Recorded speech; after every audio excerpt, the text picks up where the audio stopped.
नमस्कार साथियों, आज देश जी के ट्रिक में आप सभी का स्वागत है। दोस्तों, इस वीडियो में मैं दिल्ली पुलिस एग्जाम 28 नवंबर 2023 के थर्ड शिफ्ट में जीके जीएस के सेक्शन से जो भी प्रश्न पूछे गए हैं, इस वीडियो में मैं डिस्कस करने वाला हूं। तो साथियों, पहला प्रश्न है, वर्ष 2022 के अनुसार सबसे ज्यादा अंगूर की खेती किस राज्य में होती है? तो साथियों, वर्ष 2022 के अनुसार सबसे ज्यादा अंगूर की खेती महाराष्ट्र में होती है। नेक्स्ट क्वेश्चन है, भरतनाट्यम और ओडिसी नृत्य शैली से संबंधित नृत्यांगना कौन है? तो साथियों, भरतनाट्यम और ओडिसी नृत्य शैली से संबंधित नृत्यांगना सोनल मानसिंह हैं। ओके फ्रेंड्स, नेक्स्ट क्वेश्चन है, असम राज्य के देवधानी नृत्य में किसकी पूजा की जाती है? तो साथियों, असम राज्य के देवधानी नृत्य में सांपों की पूजा की जाती है। ओके फ्रेंड्स, इसको आप याद रखिएगा। नेक्स्ट क्वेश्चन है, वर्ष 1990 में वैश्वीकरण के बाद कितने प्रतिशत लोग कृषि से संबंधित थे? तो साथियों, वर्ष 1990 में वैश्वीकरण के बाद 40% लोग जो है कृषि से संबंधित थे। नेक्स्ट क्वेश्चन है, भूकंप की सबसे खतरनाक तरंगें कौन सी हैं? तो साथियों, आपसे पूछा गया था कि भूकंप की सबसे खतरनाक तरंग कौन सी है? तो साथियों, यह एल तरंग है। नेक्स्ट क्वेश्चन है, ऐतिहासिक स्मारकों की सुरक्षा के लिए किस वायसराय ने संरक्षण अधिनियम बनाया था? तो साथियों, आपसे पूछा गया था कि ऐतिहासिक स्मारकों की सुरक्षा के लिए किस वायसराय ने संरक्षण अधिनियम बनाया था? तो साथियों, यह लॉर्ड कर्जन ने बनाया था। किसने? लॉर्ड कर्जन ने। ओके फ्रेंड्स, इसको आप याद रखिएगा। यह प्रश्न 28 नवंबर के थर्ड शिफ्ट में पूछा गया प्रश्न है। नेक्स्ट क्वेश्चन है, भारत का सबसे पुराना न्यूक्लियर पावर प्लांट कौन सा है? तो साथियों, आपसे पूछा गया था कि भारत का सबसे पुराना न्यूक्लियर पावर प्लांट कौन सा है? तो साथियों, यह तारापुर है। ओके फ्रेंड्स, इसको आप याद रखिएगा। नेक्स्ट क्वेश्चन है, जीएसटी काउंसिल का मुख्यालय कहाँ स्थित है? तो मेरे प्यारे साथियों, जीएसटी काउंसिल का मुख्यालय नई दिल्ली में स्थित है। कहाँ? नई दिल्ली में। नेक्स्ट क्वेश्चन है, मेगास्थनीज किस शासक के दरबार में भारत आया था? तो साथियों, यह भी प्रश्न 28 नवंबर के थर्ड शिफ्ट में पूछा गया प्रश्न है कि मेगास्थनीज किस शासक के दरबार में भारत आया था? तो साथियों, यह चंद्रगुप्त मौर्य के दरबार में आया था।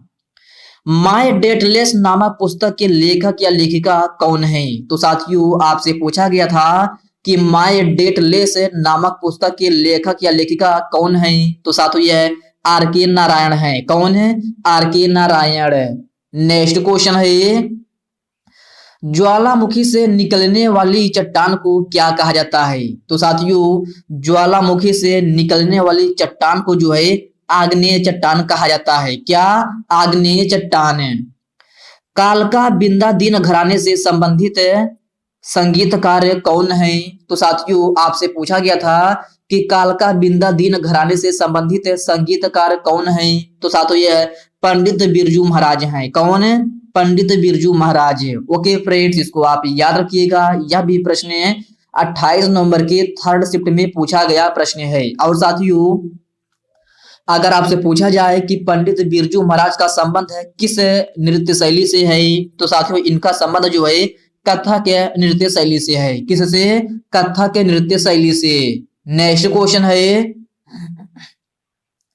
कबड्डी खेल में कैंट शब्द का अर्थ क्या होता है? तो साथियों, कबड्डी खेल में कैंट शब्द का अर्थ जो है कबड्डी में निरंतर स्पष्ट ध्वनि मंत्र को रोकना होता है।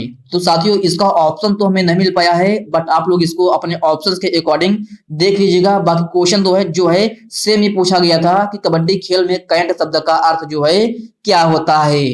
नेक्स्ट क्वेश्चन है, गुलाबो सपेरा का संबंध किस लोक नृत्य शैली से है? तो साथियों, यह भी प्रश्न 28 नंबर के थर्ड शिफ्ट में पूछा गया प्रश्न है कि गुलाबो सपेरा का संबंध किस लोक नृत्य शैली से है? तो साथियों, यह है कालबेलिया नृत्य शैली से है। और साथियों कालबेलिया नृत्य शैली किस राज्य की है? तो साथियों यह राजस्थान की है।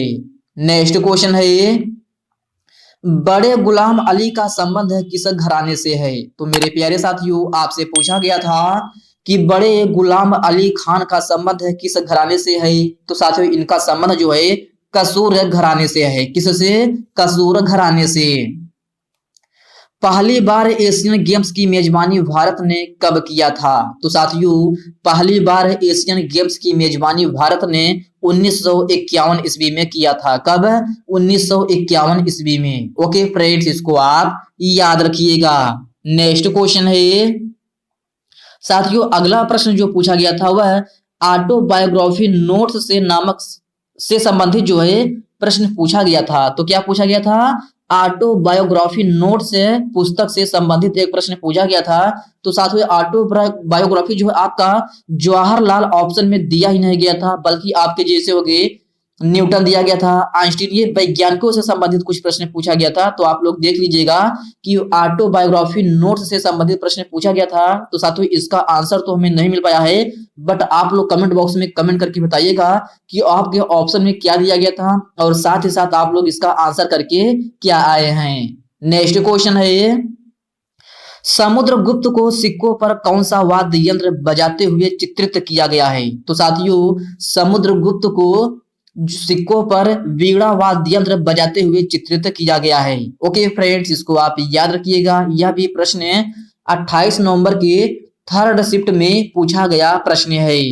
नेक्स्ट क्वेश्चन है, संगीत नाटक अकादमी का मुख्यालय कहां पर अवस्थित है? तो मेरे प्यारे साथियों संगीत नाटक अकादमी का मुख्यालय जो है नई दिल्ली में स्थित है। कहां? दिल्ली में। मध्य प्रकार के उद्योग का अधिकतम टर्नओवर कितना होता है? तो साथियों आपसे पूछा गया था कि मध्य प्रकार के उद्योग का अधिकतम टर्नओवर कितना होता है। तो साथियों इसका ऑप्शन तो हमें नहीं मिला है, बट दोस्तों मेरे अकॉर्डिंग इसका आंसर जो है 75 करोड़ से लेकर के 250 करोड़ तक होता है। अब साथियों ये क्वेश्चन तो सेम पूछा गया था, बट इसका ऑप्शन हमें नहीं मिल पाया था, तो आप लोग इसको अपने ऑप्शन के अकॉर्डिंग करना था। नेक्स्ट क्वेश्चन है, भूमध्य रेखा से ध्रुवों की ओर वर्षा का क्या प्रभाव पड़ता है? तो साथियों आपसे पूछा गया था कि भूमध्य रेखा से ध्रुवों की ओर वर्षा का क्या प्रभाव पड़ता है। तो साथियों ध्रुवों की ओर बहते हुए ठंडे पानी को जो है गर्म कर देता है। भद्रावती बांध किस राज्य में अवस्थित है? तो साथियों यह भी प्रश्न 28 नवंबर की थर्ड शिफ्ट में पूछा गया प्रश्न है कि भद्रावती बांध किस राज्य में अवस्थित है? तो साथियों यह कर्नाटक में अवस्थित है। कहां? कर्नाटक में। नेक्स्ट क्वेश्चन है, रासलीला नृत्य शैली से कौन सा नृत्य प्रेरित है? तो साथियों आपसे पूछा गया था कि रासलीला नृत्य शैली से कौन सा नृत्य जो है प्रेरित है? तो साथियों यह मणिपुरी नृत्य शैली जो है रासलीला नृत्य शैली से प्रेरित है। ओके फ्रेंड्स, इसको आप याद रखिएगा। और साथियों रासलीला नृत्य शैली किस राज्य की है? तो साथियों यह उत्तर प्रदेश की है। कहां की? उत्तर प्रदेश की। क्रिकेट बॉल की परिधि क्या कितनी होती है? तो साथियों ये प्रश्न जो है स्टूडेंट के द्वारा बताया गया प्रश्न है कि 28 नवंबर के थर्ड शिफ्ट में पूछा गया प्रश्न है कि क्रिकेट बॉल की परिधि कितनी होती है। तो साथियों इसका जो है हमें क्लेरिफाई करके आप लोग कमेंट बॉक्स में कमेंट करके बताइएगा कि यह क्वेश्चन पूछा भी गया था या नहीं पूछा गया था। और साथियों इसका ऑप्शन तो हमें नहीं मिल पाया है कि क्रिकेट बॉल की परिधि कितनी होती है। तो साथियों इसका परिधि जो है 8.81 इंच से ज्यादा नहीं होना चाहिए। अब इसका एग्जैक्ट ऑप्शन क्या था ये तो हमें नहीं पता था, बट आप लोग इसको अपने ऑप्शन के अकॉर्डिंग कर लेना था। नेक्स्ट क्वेश्चन है, किस राजा ने नर्मदा नदी के किनारे पर आक्रमण किया था? तो साथियों आपसे पूछा गया था कि किस राजा ने नर्मदा नदी के किनारे पर आक्रमण किया था। तो साथियों यह पुलकेशिन द्वितीय ने किया था। किसने? पुलकेशिन द्वितीय ने। ओके फ्रेंड्स, इसको आप याद रखिएगा। यह भी प्रश्न 28 नवंबर के थर्ड शिफ्ट में पूछा गया प्रश्न है। चंपारण सत्याग्रह आंदोलन का नेतृत्व किसने किया था? तो मेरे प्यारे साथियों चंपारण सत्याग्रह आंदोलन का नेतृत्व महात्मा गांधी जी ने किया था? किसने? महात्मा गांधी जी ने। होशंग शाह का मकबरा कहां पर अवस्थित है? अब साथियों इस क्वेश्चन में थोड़ा सा कंफ्यूजन है, क्योंकि दोस्तों 50% स्टूडेंट बोले हैं कि आया था और 50% स्टूडेंट जो बोले हैं कि क्वेश्चन नहीं पूछा गया था। बट दोस्तों मैं मान के चलता हूं यह क्वेश्चन पूछा गया होगा या नहीं भी पूछा गया होगा। बट दोस्तों इसका आंसर आप लोग जान लीजिए। अगर आपसे पूछा गया होगा होशंग शाह का मकबरा कहाँ स्थित है, तो यह मध्य प्रदेश के मांडू में स्थित है। कहाँ? मध्य प्रदेश के मांडू में। अगर दोस्तों यह प्रश्न नहीं पूछा गया होगा तो आप लोग इसको जो है एक्स्ट्रा फैक्ट के रूप में देख लीजिए। नेक्स्ट क्वेश्चन है साथियों, अगला प्रश्न जो है अटल बिहारी भूजल से संबंधित कोई प्रश्न पूछा गया था, लेकिन स्टूडेंट को जो है क्वेश्चन का लैंग्वेज क्लियर नहीं हो पाया था कि क्या पूछा गया था। बट इतना है कि अटल बिहारी भूजल से संबंधित एक प्रश्न पूछा गया था। यह भी प्रश्न जो है 28 नंबर के थर्ड शिफ्ट में पूछा गया प्रश्न है। तो साथियों जो लोग 28 नंबर का थर्ड शिफ्ट का एग्जाम देकर आए हैं, अगर वो लोग इस वीडियो को देख रहे हैं तो आप लोग कमेंट बॉक्स में कमेंट करके बताइएगा कि अटल बिहारी भूजल से संबंधित जो है कौन सा प्रश्न पूछा गया था। नेक्स्ट क्वेश्चन है कबड्डी खेल में हाफ टाइम कितने मिनट का होता है? तो साथियों कबड्डी खेल में हाफ टाइम जो है 20 मिनट का होता है। आपको 2 बार 20-20 मिनट का हाफ टाइम मिलता है और कबड्डी खेल में जो है 40 मिनट होता है। नेत्र लेंस पर किस प्रकार का प्रतिबिंब बनता है? तो साथियों नेत्र लेंस पर उल्टा और छोटा प्रतिबिंब बनता है। ओके फ्रेंड्स, इसको आप याद रखिएगा। नेक्स्ट क्वेश्चन है श्रीमंत शंकर देव ने असम राज्य में किस धर्म का प्रचार किए थे? तो मेरे प्यारे साथियों आपसे पूछा गया था श्रीमंत शंकर देव ने असम राज्य में किस धर्म का प्रचार किए थे? तो साथियों यह एक सारण धर्म का प्रचार किए थे। किसका? एक सारण धर्म का। ओके फ्रेंड्स, इसको आप याद रखिएगा। यह भी प्रश्न 28 नंबर के थर्ड शिफ्ट में पूछा गया प्रश्न है। कंप्यूटर में किसी शब्द को कट करने की शॉर्टकट की क्या होती है? तो साथियों कंप्यूटर में किसी शब्द को कट करने की शॉर्टकट की जो है Ctrl+X होता है। क्या? Ctrl+X। ड्रेच शब्द किस खेल से संबंधित है? तो साथियों ड्रेच खेल शब्द जो है फुटबॉल खेल से संबंधित है। किससे? फुटबॉल खेल से। माय डेज नामक पुस्तक के लेखक कौन हैं? तो साथियों माय डेज नामक पुस्तक के लेखक जो हैं सी रंगराजन हैं। कौन है? सी रंगराजन। और साथियों अगर आपसे पूछा जाए कि माल गुडी डेज नामक पुस्तक के लेखक कौन हैं? तो साथियों माल गुडी डेज नामक पुस्तक के लेखक जो हैं R.K. नारायण हैं। कौन है? R.K. नारायण। नेक्स्ट क्वेश्चन है नीति आयोग की शुरुआत कब हुई थी? तो मेरे प्यारे साथियों नीति आयोग की शुरुआत 1 जनवरी 2015 में हुई थी। कब? 1 जनवरी 2015 में।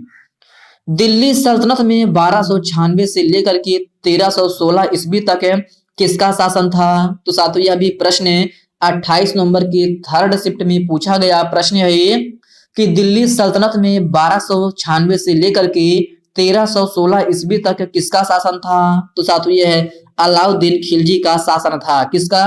अलाउद्दीन खिलजी का।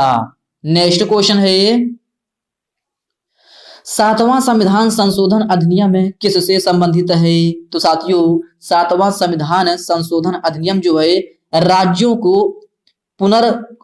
के वर्गों को पुनर्गठित करने से संबंधित है। अर्थात साथियों कहने का मतलब है 2 राज्यों में एक ही राज्यपाल के पुनर्गठित करने की जो है बात कही गई है। और साथियों 7वां संविधान संशोधन कब हुआ था? तो साथियों यह 1956 में हुआ था। कब? 1956 में।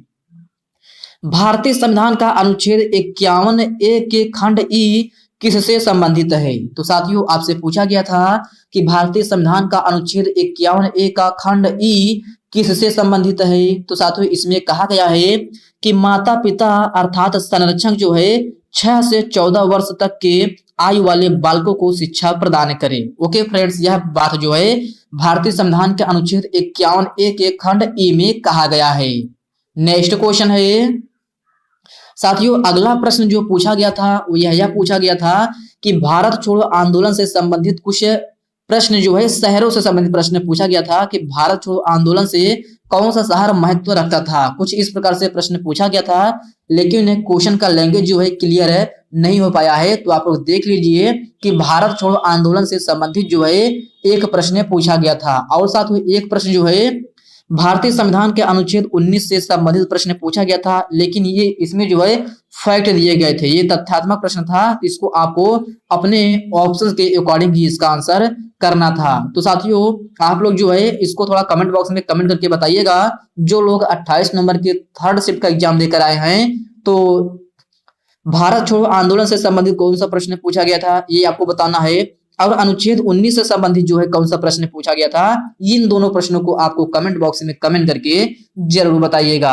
तो साथियों आज के इस वीडियो में बस इतने ही प्रश्न हैं। साथियों यह वीडियो आपको कैसी लगी आप कमेंट बॉक्स में कमेंट करके अपना फीडबैक जरूर दीजिएगा, और साथियों यह वीडियो आपके लिए थोड़ा हेल्पफुल लगा हो तो इस वीडियो को लाइक कर दीजिए, अपने साथियों के साथ शेयर कीजिए। फ्रेंड्स अभी तक आप चैनल को सब्सक्राइब नहीं किए हैं तो प्लीज आपसे रिक्वेस्ट है आप जो है चैनल को सब्सक्राइब करके बेल आइकन को जरूर से जरूर प्रेस कर लीजिएगा।